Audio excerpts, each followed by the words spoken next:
You're Nutty, Michael Weir, Wiradjuri, Wiradjuri, BQ, Nambri Nunamal, Yindiamara. So peoples, my name is Michael Weir. I am a Wiradjuri man. My family come from the central west region of New South Wales from a small town called Peak Hill. I'd like to pay my respects to the traditional owners of the land. This country that we meet on today is very important to me, it's very special, as I was raised in this country, just across the way in Queanbeyan. I was also born there, so I have a strong connection to this country also. For the last few years, I have been involved in a school-based traineeship program that I guess is focused on increasing school retention rates again amongst the local Koori community.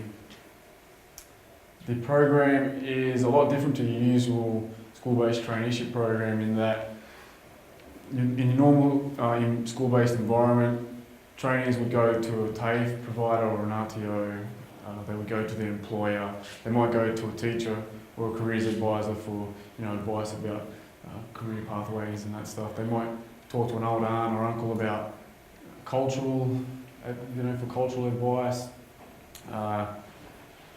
But in our program, we kind of do that all under the one umbrella. I facilitate the accredited training. I'm the employer on the job. I give them advice on career pathways. I share my knowledge of culture and my knowledge of Australia's Aboriginal history. I talk to them about boyfriends and girlfriends. I talk to them about a range of things, racism, things that are happening in the media, things that are current. We form a strong relationship with these students over time. It was just last week I had an ex-trainee that called me and said, "Oh, Michael, I'm at dinner with my girlfriend and her parents are being racist, I don't know what to do." So that's the kind of relationships that we form with them, and we still have contact with them after. They're on the job requirements of the traineeship program, involve delivering activities, sporting activities to primary schools. So they're out there running parachute games, sack races, tug of war, lots of fun, but the main part of that is that they're out the front facilitating it, leading it. From that they get a great deal of confidence and self-esteem. So essentially we're trying to create leaders within our community, and I guess that's the way we're trying to make a change. It's really important that we take ownership too of the things that are happening. Heard Matt talk earlier, wonderful work that he's doing. Again, our people taking ownership of and trying to get support from the broader community to create change. From this program, I learned a lot of things, and I'm still learning, over time. One of them is that education comes from many different forms, from many different forms. So we go to school, we learn from our parents, we learn from media, Facebook, YouTube. So music, fashion. This t-shirt, I have my own clothing brand called Stik. It is focused on creating awareness and educating others about Australia's Aboriginal history, trying to promote pride within Indigenous youth and celebrating the oldest living culture in the world. I'm pretty proud of that. So education comes from all different places, but we only seem to focus on the school, right? And I think it's important that we connect and engage with youth, adults, and everyone to educate them about different things that are happening around the world, things that are happening in communities. Obviously mathematics and English, all of these things are important. And I think we're lacking, ideas, or we're sort of focused on the one area. And I know of a story of a lady from Gallawinku who she's won many prestigious awards, Australian of the Year.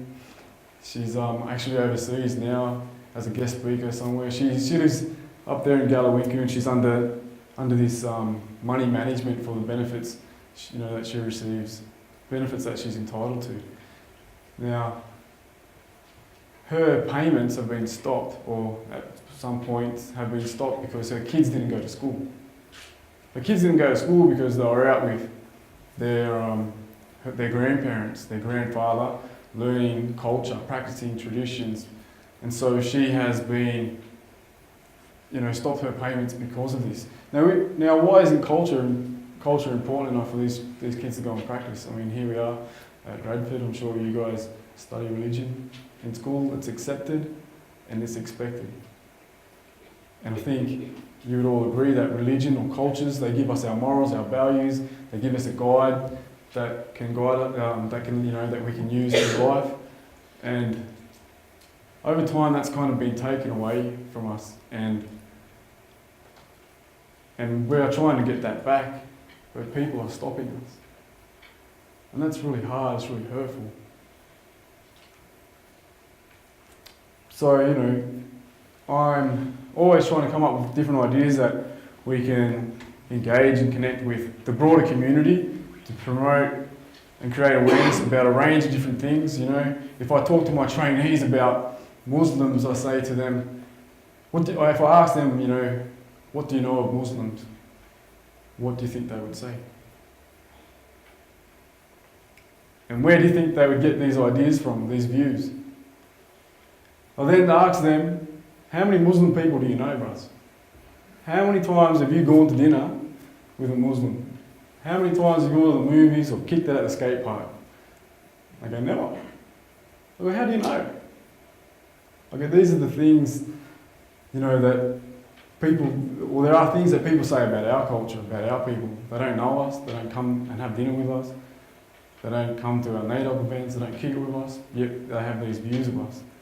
So, it's not just about engaging and connecting with people, Indigenous people or young youth through schools. It's the broader community. I think it's really important that we do that, because if we don't know things, then how can we support them? If we don't know these things are happening, how can we support them? How can we get behind them? How can we lend our voice to them? There are so many different things happening across the world, across Australia. In Canberra, there are things happening. Things that are worthy of our support, but we just don't know about them. So how do we get that message out there? I'm not really sure myself. See, a lot of people want to go and change the world. They want to support these different things. They might donate to different charities. They might go and volunteer for some cause overseas. Do a different range of things. And I've heard today about the conditions of people in Nepal. I've just heard old mate talk about the running water. There are people in this country that live in those exact same conditions. I had a good role model and a mentor through work through my work at the National Film and Sound Archives one time. Liz McNiven.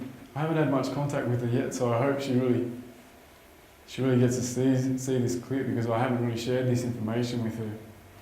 And she provided me with some advice one day. It wasn't really advice, she was just having a yarn. We were always sitting around, having a chat about different things, the sort of hurdles we have to jump over, the things that we're up against. And I find it a bit easier to express myself through music. So I'm going to spit a verse for you guys. I'm actually going to finish up too. I don't know if you guys expect me to go for a bit longer, but hopefully you'll get the message a bit more of what I'm talking about through this little verse. I only wrote it last night, so if I stumble here and there, please forgive me. It's also really weird to try and rap without a beat, but I'll give it a go. We want to save the world, so we fly overseas to fight against poverty and disease. Young and full of dreams, we pack with our degrees to take a stance against evil, concede from lust and greed. But it's just a bus for me, because brothers, I'm only going local. They scream for refugees, but for my people, they're not so vocal. Boats full of people hit the headlines every week, but if a Koori dies in custody, nobody ever speaks. See, in this world full of people, nobody ever noticed me. Land of the rich and I'm living hopelessly. Supposed to be free in my land where the rich just walk all over me, sick amongst disease that breeds ferociously. So when you leave, With your compassion so devotedly, with your wisdom so heroically, I hear the voice of that old aunt. Son, these people do things differently. They always make it hard. If you want to make a change, it's best to start in your backyard.